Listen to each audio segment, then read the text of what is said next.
नमस्कार, प्रणाम, राम राम साहब। आज मैं आपसे कुछ बात करना है। 8 जून की महापंचायत एक सफल महापंचायत रही, एक विशाल महापंचायत रही और समाज के लिए एक मील का पत्थर साबित हुई। मैं पूरी गुर्जर आरक्षण संघर्ष समिति को धन्यवाद देता हूं कि उन्होंने मिलकर के इतने बढ़िया तरीके से छोटे से समय में गांव-गांव जाकर के न्योता देकर के इस महापंचायत को सफल बनाया। मैं पूरे राजस्थान की पूरी गुर्जर सरदारी को भी धन्यवाद देना चाहता हूं कि गुर्जर आरक्षण संघर्ष समिति के छोटे से निवेदन में पूरा और पूरी की पूरी सरदारी समाज की खड़ी होकर के जन सैलाब बनकर के पीलूपुरा पहुंची और इस महापंचायत को सफल बनाया। मैं धन्यवाद देना चाहता हूं 27 गांव आंतली क्षेत्र गुड़ाचंद्र जी की सरदारी को, 12 गांव खटाना घाड़ को, 13 गांव श्री महावीर जी को, मेरे गांव मुंडिया और पूरी नंदी की ढाई को, 12 गांव बैसला, 12 गांव बिडरमास सहित समस्त मावाई घाड़, फागना घाड़ एवं डांग क्षेत्र और सोलंगा, छोई, कुंडा सहित समस्त 80 गांव नेहरा क्षेत्र की सरदारी को धन्यवाद, धन्यवाद और धन्यवाद। आप लोगों ने मिल करके घाड़ वाइज कौंधड़ी बांध कर पहुंचे और इस पंचायत को आपने सफल बनाया। मैं धन्यवाद देना चाहता हूं राजस्थान के इन क्षेत्रों की समाज की सरदारी को जिन्होंने शक्ति दी, ताकत दी। डीग, नगर, कामा, भरतपुर, विराटनगर, जम्वा रामगढ़, दूदू, फागी, मालपुरा, टोंक, अलवर, जयपुर, तिजारा, झालावाड़, भवानी मंडी, रामगंज मंडी, कोटा, दर्रा, राजसमंद, बांसवाड़ा, डूंगरपुर, पाली, सिरोही, बाड़मेर, जैतारण, नागौर, सरदार शहर, भीलवाड़ा, देवली उनियारा, केकड़ी, पुष्कर, अजमेर, छबड़ा, बारा, अंता, धौलपुर, राजाखेड़ा, गंगापुर, बाड़ी, बसेड़ी, आसिंद, सीकर, झुंझुनू, खेतड़ी, उदयपुर वाटी, थानागाजी, बांसुर, कोटपुतली, दौसा, महुआ, सवाई माधोपुर, आप सबको पूरी सरदारी को जो बढ़ चढ़ करके पहुंचे पीलूपुरा और इस महापंचायत को इतना विशाल, इतना ताकतवर, इतना बड़ा और मील का पत्थर बनाया, आप सबको साधुवाद। साधुवाद जम्मू कश्मीर, पंजाब, हरियाणा, उत्तर प्रदेश, उत्तराखंड, मध्य प्रदेश और दिल्ली की समाज की सरदारी को भी जो अपने अपने साधन से पीलूपुरा पहुंचे। आप लोगों ने पीलूपुरा पहुंचकर पूरी पंचायत को, पूरे समाज को इतनी शक्ति, इतनी ताकत, इतना बल दिया है। हम आपके हरदम हमेशा आभारी रहेंगे।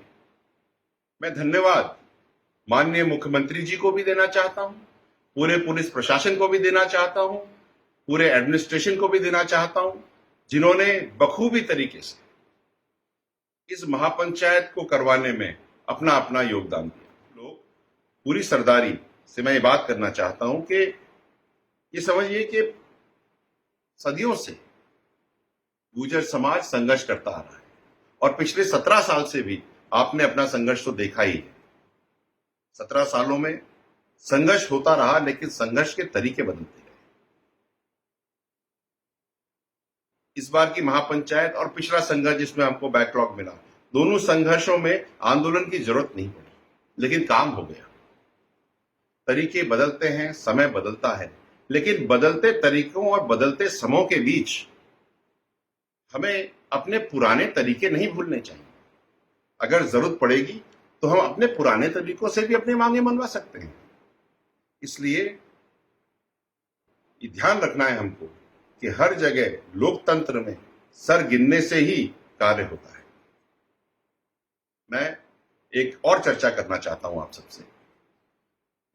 मैं देख रहा था कि जो लोग पटरियों पर चढ़ गए वो कैसे चढ़े, क्या हुआ।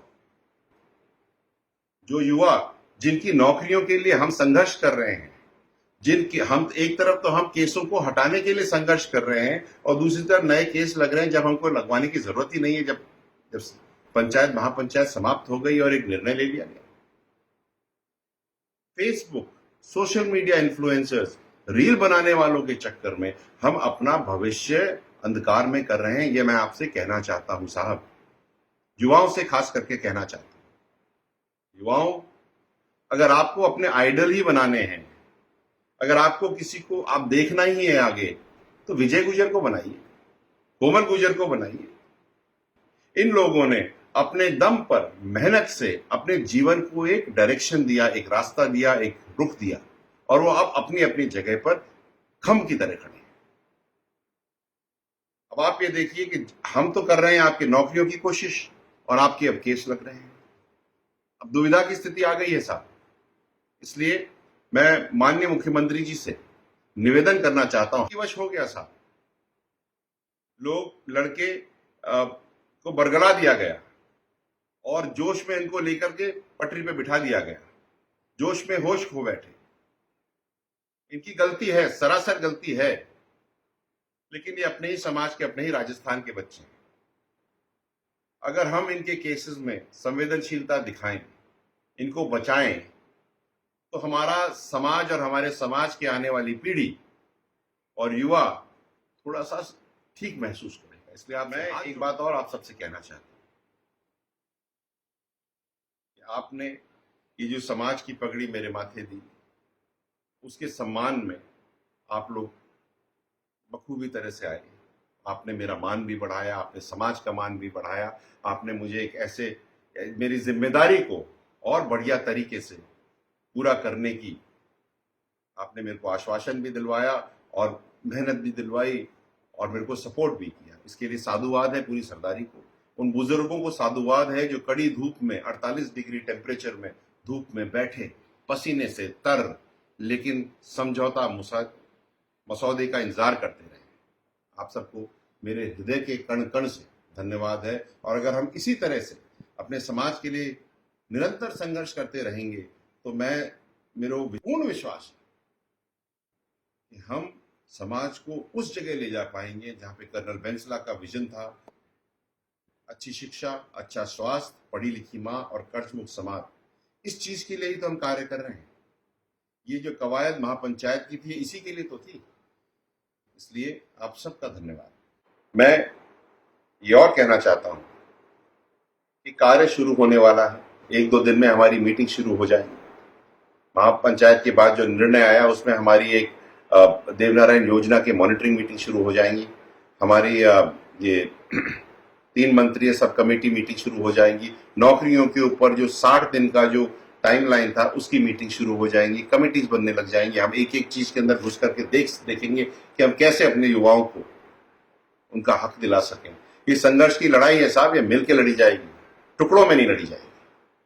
इसलिए आप सबसे मेरा निवेदन है, संगठित रहिए, एकजुट रहिए, एक जाजम पे रहिए, आपके काम होंगे। हम प्रयास करेंगे कि जल्द आपको आपकी चीजें मिलें। केसेस निस्तारण कराने हैं, सब काम करने हैं। अंत में मैं माननीय मुख्यमंत्री जी से निवेदन करूंगा कि महोदय, जो समझौता हुआ, जो समय सीमा में समझौते में जो कार्य करने थे, आप कृपया इनको करवाएं, जिससे कि हमारा समाज और आगे बढ़ सके। अंत में आप सबको धन्यवाद देते हुए मैं एक ही बात, जो कर्नल साहब की बात है, वो आपसे कहूंगा कि आगे बढ़ो, तरक्की करो, छा जाओ और छाए रहो। आपका बहुत बहुत धन्यवाद। राम राम साहब।